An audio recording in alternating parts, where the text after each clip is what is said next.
In my comparative study, I will be exploring how Airplane and The Big Short explore institutional incompetence through the disaster movie genre. This comparative study will talk about how the disaster movie genre explores institutional incompetence in Finkelman, Abrams, and the Zucker brothers' 1980 film Airplane and McKay's 2015 film The Big Short through diegetic sounds, costume design, mise-en-scène/set design, and lighting and illumination. The disaster movie genre entails a plot driven primarily by the stress and scale related to extreme catastrophe events and the powerlessness associated with such a plot, which the characters may be able to address or may be forced to accept. Airplane takes inspiration from multiple sources, including the 1957 film 0 Hour, the hit film series Airport, The High and the Mighty, among others. The massive success of the impending plane crash subgenre of disaster film laid out an important opportunity for one of the funniest satirizations of not just the disaster movie genre, but the overly stoic action movie with the emotionless male lead and the damsel in distress which defined earlier film eras and earlier film consumption. With the successful and popular satirization of the disaster film, The Big Short unintentionally addresses many of the same cliches and simplistic structure of the disaster movie by blending this genre with a variety of other genres, including comedy and documentary, all while subverting the stereotypical idea of a tornado, fire, or plane crash, instead opting for the looming threat of the 2008 financial crisis portrayed through multiple perspectives. Both of these American films use the extreme danger endemic to the disaster film genre to criticize the incompetent people upholding incompetent institutions which force bystanders to conform to ideas against their own interests. Why do disaster films matter? Why do films matter at all? Well, I think disaster films matter because they console people about extreme situations that anyone could experience.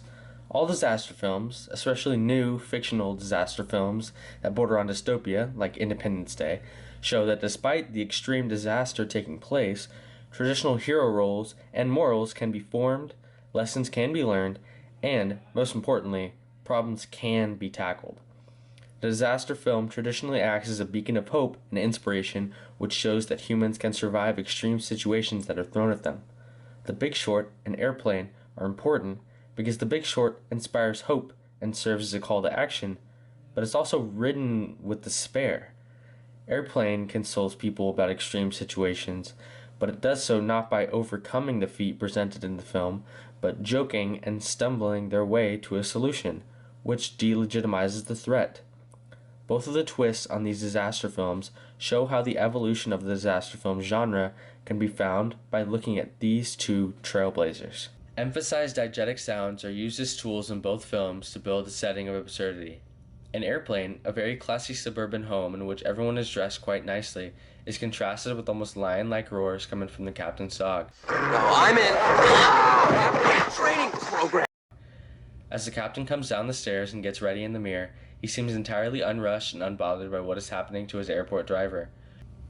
With the captain's wife once acknowledged the behavior of her dog, she is now silent in the presence of her husband, and the airport driver isn't attempting to question or accuse anyone around him despite his situation. It's clear that the use of diegetic sound here serves as a way to understand these characters as a symbol for something larger. This premise brings up the question of whether Captain Kramer can be trusted with bringing a flight that is in free fall back to safety if he can't manage the dangers quite literally staring back at him. A similar scene takes place in The Big Short, where Jamie and Charlie go to a gun range to talk with Bear employees about their view of some of the more negative sides of the 2007 economy. Yeah, but do you have any concerns about the performance of the underlying securitizations? It's easy to see that delinquencies, default rates are on the rise right now. Could you please stop being such a buzzkill, dude? We didn't bring you out here to talk about work, bro. Why'd you bring us out here? Because we need to be able to expense the ammo to a client. There's an obvious absurdity portraying a higher-up at a major financial institution willing to talk about how rich his job may make him become, but disregarding economic concerns brought up, deciding instead to continue shooting. This absurdity can also be seen in things such as costume design. Contextually, it's important to note that Dr. Michael Burry is portrayed in this film wearing khakis, t-shirts, sandals, and listening to rock music while he's in his office.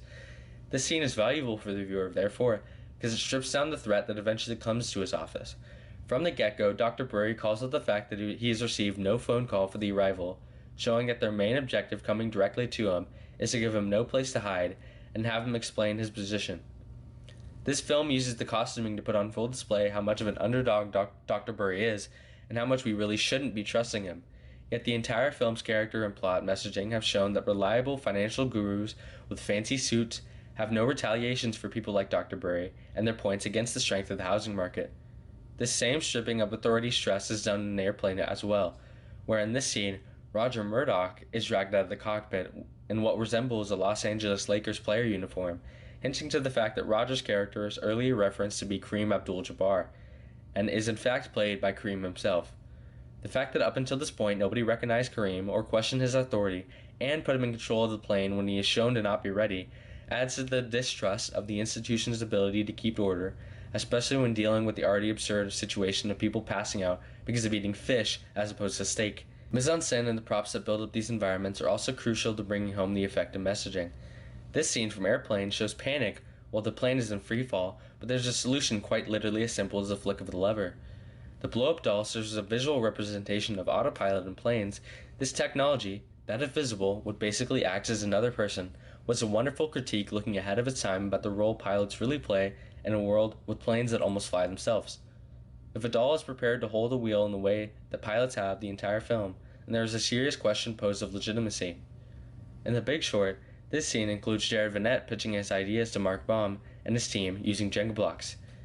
In multiple places, this movie diverts from a true telling of the story and lets the viewer know that some parts are indeed exaggerated and some parts are unbelievable but true. When using Jenga blocks, it seems to be a deliberate attempt to use props in a way that probably didn't happen, but make it easier for the viewer to understand the ideas being conveyed and to bring home one of the core messages of the film, which is that the higher-ups at financial institutions make such great figureheads because they use language only the few can understand, so they seem reliable and knowledgeable. Using Jenga blocks to visualize a massive problem 99.9% of the American economy couldn't identify greatly devalues the role of financial figureheads.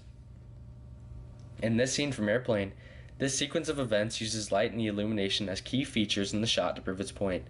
When Stryker is eyeing the runway and preparing to land, there's a shot outside of the airplane showing the lights of the runway slowly fading away, followed by a shot of someone on the ground crew unplugging the runway lights with a simple cord, followed by him immediately plugging it back in, as to say if it was a prank. These two shots go along with another line said by the member of the ground crew. Captain, maybe we ought to turn on the searchlights now. Oh. That's just what they'll be expecting us to do. These culminate to the idea that the ground crew is worse at their job even compared to a pilot who is forced to fly a plane he's completely unfamiliar with. The ground crew are the epitome of poor institutional competence and the uncaring nature of complex institutional systems that allow problems that are plain to see to be ignored. In The Big Short, this illumination is present in the scene as a more subtle form. From the start of the two men's speeches, there is a constant cut from Mark Baum's team seeing Burr's stock plummet and the speech happening on stage. The light is more favorable when it is cast upon Mark Baum, and the light gives him a relatable glow, and his willingness to stand up and address the crowd makes him seem worthy of attention. When Mark's speech is taking place, the camera makes more and more clear that the harsh lighting is shining on Bruce Miller, and even though he isn't aware of the light, it makes clear that the whole room isn't really paying attention to arguments and counter-arguments, but rather the validity of Mr. Miller's claims. The harsh light that has been placed upon him shows the immense pressure he is in even before he realizes it. It's clear from these examples that resemble each other so clearly that our ideas of disaster films may be misguided in many ways. Airplane is a film that greatly satirizes the disaster film genre, but it certainly lives in its era. It seems the idea of a disaster movie is being transformed in front of our eyes to tell more complex and layered stories with the genuinely good plot structure that the disaster movie has to offer. I think it's fair to say that we live in a time past the traditional disaster movie's peak, and we instead live in a world that desires more films like The Big Short and Don't Look Up. The future of disaster films are rather bright, and I hope to see more comedic tellings of disasters that leave me laughing, but also thinking about our institutions more often.